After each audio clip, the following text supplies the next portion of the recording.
diketahui bahwa saudara tidak mendukung calon incumbent itu. Ya, tahunya gitu. Iya, Pak Mata. Pak Mata, di ruangan kerja Pak Bupati? Di kerja Bupati. Saudara, lalu tawaran itu saudara tolak, kenapa menolak? Karena tahu saya itu berkaitan dengan pilkada ke depan. Ya kan begini Pak, maksud saya, kan bupatinya nawarkan, udahlah Pak Abdul Hakim nih kepala SMK aja atau jadi PS, tapi mendukung saya lah waktu nanti saya mau maju. Ada nggak omongan bupati seperti itu? Atau bagaimana caranya itu loh? Itu omongannya nggak ada Pak. Cuma kita pelajari menyeluruh begitu Pak. Jadi saudara merasa ditawari begitu itu ada kepentingan? Ya.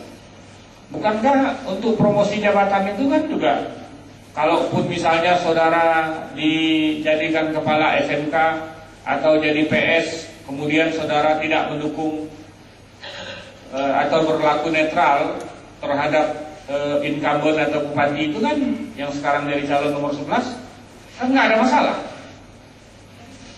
Betul Pak. Cuma karena itu masalah SK-nya itu tergantung-gantung, nggak pernah keluar SK-nya, makanya kan lebih baik kita menolak aja tuh. Oh, jadi tidak seketika itu saudara menolak, tetapi sudah ada memonya, tapi SK-nya nggak keluar-keluar. Nggak keluar-keluar. Jadi mungkin saja karena berkaitan dengan itu, karena belum ada jawaban begitu. Iya, ya. Jadi karena tidak keluar SK-nya, ya baik saudara menolak saja kan begitu. Ya. Dan terakhir pun jadi kepala sekolah. Ini Bapak kepala sekolah SD? Oleh ini. SD ya? Ya. Dicopot juga? Dicopot. Tapi bulan Juni ya? Ya.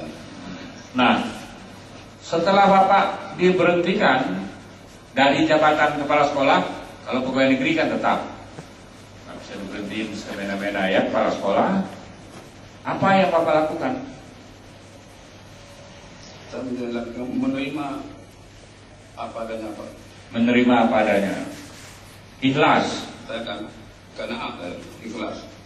Ikhlas ya. Ya, kalau nggak ikhlas kan susah. Tapi kalau ikhlas ya sudah, Bapak terima. Lalu Bapak mendukung salah satu pasangan calon jadi tim sukses, enggak? Bagaimana? Ya karena Bapak